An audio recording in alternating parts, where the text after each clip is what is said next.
ঠাকুমার কাজের আগের দিন সন্ধ্যার সময় সকলে মিলে বসে এখানে করছিল পরের দিন তো কাজ। তো এর আগের দিন সমস্ত কিছু গোছগাছ করে রাখছিল, তার মানে সবজি টবজি যা কিছু কাটাকাটি করা দরকার সব কিছু কাটাকুটি করছিল। সবাই মিলে এসেছে, তো এর জন্য চাও বসিয়েছে, সবাই মিলে এখানে কাজও করছে। সন্ধ্যার সময় সবাই চাও খাবে। এই যে দেখো আমার ভাই এখানে, ও না প্রথমে বুঝতে পারিনি যে আমি এখানে ভিডিও করছি, ও দেখে হঠাৎ করে লজ্জা পেয়ে গেছে। আর এখানে হচ্ছিল আমার পিসি রান্না করছিল নিরামিষ। এই যে সবাই মিলে বসে এখানে কাটাকুটি করছে। তারপর রাত্রিবেলা সবাই মিলে একসাথে একটু গল্প করছিল। গল্প করার পর সবাই মিলে একসাথে বসে খাওয়া দাওয়া করছিল। অনেক দিন পর বাড়ির সবাই একসাথে হয়েছে। যে কোনো অনুষ্ঠানে একজন দুজন করে আসে, কিন্তু সবাই তো আর একসাথে আসা হয় না। তো এবার সবাই একসাথে হয়েছে। তারপরের দিন সকালবেলা প্রায় 7টা কি 7:30টার সময় ঠাকুমার কাজ শুরু হয়ে গেছে, কারণ আমার বাবা অনেকক্ষণ ধরে উপাস থাকতে পারবে না। আগে 2 দিন আগে ছিল একাদশী, পরের দিনও প্রায় পুরো দিনে না খেয়ে তারপরের দিন কাজের জন্য বলছে সকালবেলা আসতে।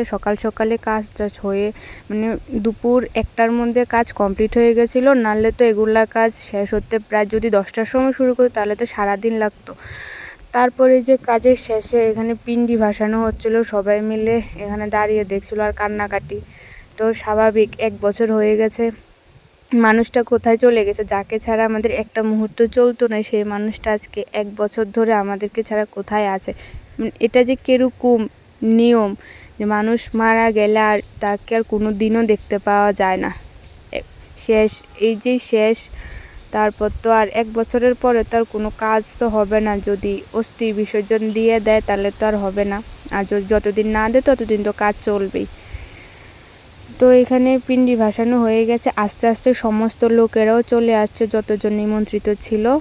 তো এখানে প্রায় অনেকেই চলে এসেছে, আমাদের মানে আত্মীয় স্বজন যারা আছে। তারপর বাবাকে সবাই মিলে আশীর্বাদ করছিল। এখানে আমার দিদন, তারপর যারা বড় ছিল ওরা সবাই মিলে আশীর্বাদ করলো। আশীর্বাদ মানে শেষ হওয়ার পর একে একে সমস্ত যারা নিমন্ত্রিত ছিল ওরাও আসছিল। আমার বাবা যে এখানে ঠাকুমার কাজ করতে পারবে সেটা আমরা কোনোদিনই ভাবিনি, কারণ ঠাকুমা মারা যাওয়ার পরই আমার বাবাও একদম খুব অসুস্থ হয়ে পড়েছিল, যার জন্য আমরা ভেবেছিলাম মানে শিলিগুড়িতে ঠাকুমার কাজ করা হবে না। বাবার মনে অনেক ছিল যে আমিই করব কাজ, তাও ভাবছি এখানে হলো অন্য কাকুরা আছে ওরা করবে, বাবা বলে না বাবাই করবে। অনেক করার পর বাবা খুব সুন্দরভাবে কাজটা সম্পূর্ণ হয়েছে। এই যে এখানে ঠাকুমাকে খাওয়ারও দেওয়া হলো, আর এই যে এখানে সমস্ত আয়োজন।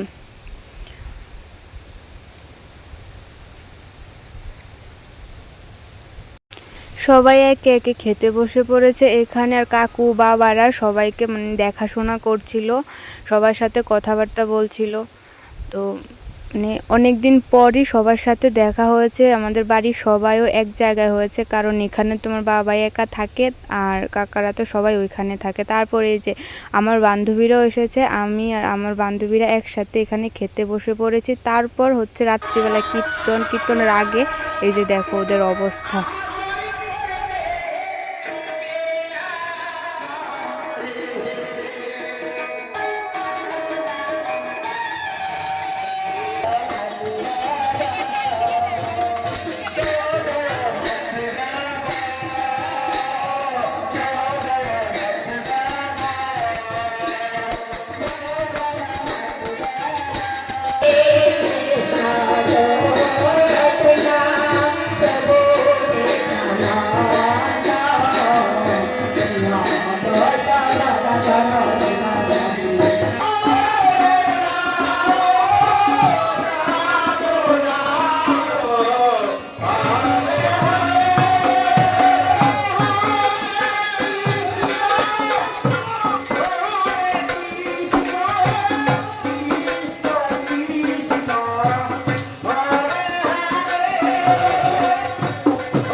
এখানে তো কীর্তন চলছে, আর দেখো রাত 1টার সময় আমার অবস্থা। তো ঠাকুমার বাৎসরিক কাজ তো খুব সুন্দরভাবে সম্পূর্ণ হলো। আর ঠাকুরের কাছে একটাই জিনিসই চাইবো, ঠাকুমা যেখানে থাকে যেন সবসময় ভালো থাকে। আজকের এই ভিডিওটা এতটুকুই। ভিডিওটা ভালো লাগলে চ্যানেলটাকে সাবস্ক্রাইব করে আমার পাশে থেকো। বাই।